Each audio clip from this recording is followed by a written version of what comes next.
Welcome to True Stories, where everyday places hide unthinkable secrets and the most ordinary nights turn into chilling memories. Tonight's story takes us behind the counter of a small-town McDonald's, where a part-time job turns into a full-blown nightmare.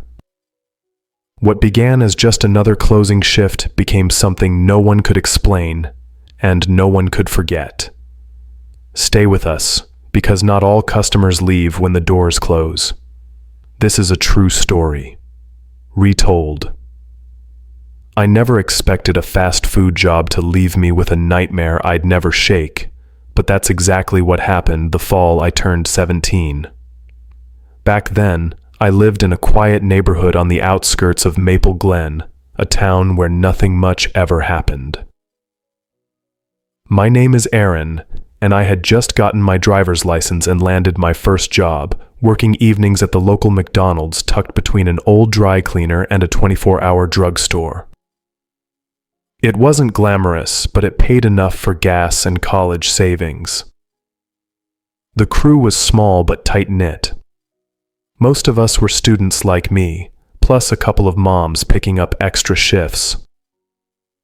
The woman running the place, Miss Daria, was strict but fair. She didn't smile much, but she never let anyone mess with her crew. My grandmother, Nani Ada, used to tell eerie tales about the mansion she once worked in upstate, strange voices in empty rooms, mirrors that reflected things that shouldn't be there. I always thought she was just trying to scare us. But after that one night at McDonald's, I started to believe she might have been telling the truth.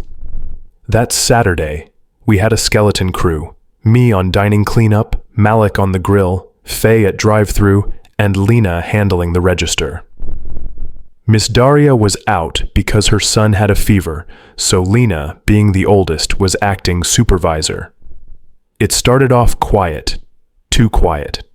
Around 10:45, our last lobby customers, a group of teenagers, left in a hurry. I was wiping down tables by the front windows when I noticed someone standing outside. A woman, mid-60s maybe, long black hair, pale skin, and wearing a thick tan overcoat like she'd stepped out of a snowstorm. But it was September, and the night air was muggy. I nudged Lena. Someone's waiting out front. She barely looked up. Lobby's closed. She can use the drive-thru. I nodded and went back to wiping tables, but something about that woman's stillness unsettled me. She wasn't trying to come in, she was just watching. 10 minutes later, a second woman appeared beside her. Same tan coat, same lifeless stare. They didn't speak, didn't move, just stared straight through the glass like they were watching a show, one I didn't want to be the star of. I slipped into the kitchen and whispered to Malik, "They're just standing there, two of them now." He peeked toward the front. Weird. Maybe a prank. I don't think so. Faye suggested maybe they didn't know we were closed. I walked back, gestured to the drive-thru window, even mouthed it. No reaction, not even a blink. Around 11:05, Lena asked me to start stacking the chairs. As I reached for one near the entrance, I heard it, a click. The front door. I froze. That door should have been locked. Only Lena and Miss Daria had keys. "Did you just open the front?" I asked. "No," she replied, her voice confused. I turned just in time to see the door swing open. The women stepped inside without a sound, just the tap of their shoes on the tile. "Did someone let them in?" Faye called out from the kitchen. I shook my head. Lena stepped forward. "Sorry, ladies, lobby's closed. You'll have to use the drive-thru." They didn't speak. They didn't blink. The one closest to the counter leaned forward, her voice low and eerie. "We're here." "I was just wiping the tables," I stammered. "You can't be in here." "You saw us first," said the second one, her voice sharp. "So now you must listen." Lena picked up the phone. "I'm calling the police." The first woman looked straight at me. Her smile was soft but terrifying. "You shouldn't have looked at us," she whispered. "Now you'll see what we see." She turned to Lena. "You shouldn't have spoken." And then the lights went out. Pitch black, someone screamed, I don't know who. Faye yelled from the back. Malik cursed. Lena was trying to talk to 911.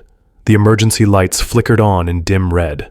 The lobby was empty. The women were gone, but something else had appeared crouched near the soda machines. Its skin glistened like raw flesh. Its eyes were pure black, no whites at all. I ran. We all did. Faye grabbed my hand and yanked me into the walk-in freezer. Malik and Lena rushed in behind us, slamming the heavy door shut. "We have to get out," Lena gasped. "There's a fire exit in the back." But the freezer door, it wouldn't open. It wasn't electronic. It couldn't lock from the outside, and yet it wouldn't budge. Then came the music. The McDonald's jingle, slow and distorted, playing from the ceiling speakers. We huddled in that freezer for what felt like hours. Eventually, the lights came back. The door clicked loose. We peeked out. Everything was normal.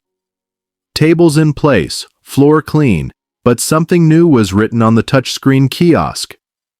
In ketchup, scrawled across the screen. She opened the curtain. Now we walk with her. Security footage.